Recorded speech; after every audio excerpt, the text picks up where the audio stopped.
Greetings, ASA members. First of all, let's think about 3 potential legal issues that may affect your schools or districts. As football season begins, so does fundraising by booster clubs and parent organizations.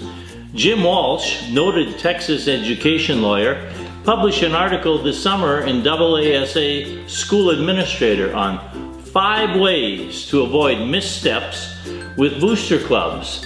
The link to this article is attached to today's message. Secondly, beware of a scam going around related to affirmative action compliance from a group called Minority Success Affirmative Action Compliance Department. They portray themselves as a government agency and discuss your long overdue affirmative action compliance review and the associated reviews and how it is likely you are out of compliance and possibly in trouble with violating federal law. Hang up the phone. Finally, we have been asked to alert you to a conference on legalized marijuana, the unintended consequences, on Friday the 27th of this month. The flyer is attached to this message. Speaking of unintended consequences, what's happening with A through F? Well, everything and nothing. The cut scores have evolved, but no decision yet, despite a 10-hour meeting on August 28th and several more hours of meeting time again today at the State Board of Education. There will be a further State Board study session on the 19th of this month and an anticipated, yes, anticipated decision on September 25th. Unintended consequences in the data are delaying a decision. Questions. How much credit? Yes, how much credit should be given in the growth categories for students who are highly proficient in 1 year and remain highly proficient?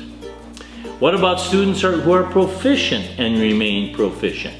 Now remember, we have 2 growth categories: student growth to target, SGT, and student growth percentile, SGP. What about students in the lowest category, minimally proficient?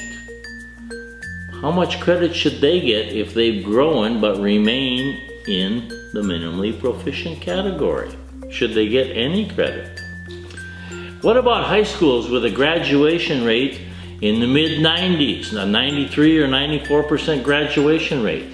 At that point, it becomes difficult for that graduation rate to grow higher. So what's happened? Those schools have a difficult time getting that rate higher, so they are not earning the maximum points for graduation rates when other districts with much lower graduation rates are earning the maximum points. A link to the latest data being studied by the State Board is included in this message. The plan now is to decide cut scores on September 25th, release them to districts later that week, release them to the public and the media on October 9th, and then review appeals in October and November. At least that is the intended plan. Stay tuned to see if the intended plan materializes. Finally, consider nominating one of your colleagues for National Superintendent of the Year. Certainly there is a he or she out there who deserves the recognition. The deadline is October 7th, and the form is on our website under Awards. Now remember, the Principal and the Law Conference is coming up Tuesday, September 19th. The Superintendent and the Higher Education Conference is coming up October 22nd, 23rd, and 24th. Both of those conferences merit your attention. Good luck with the A through F, whenever we find out the answers.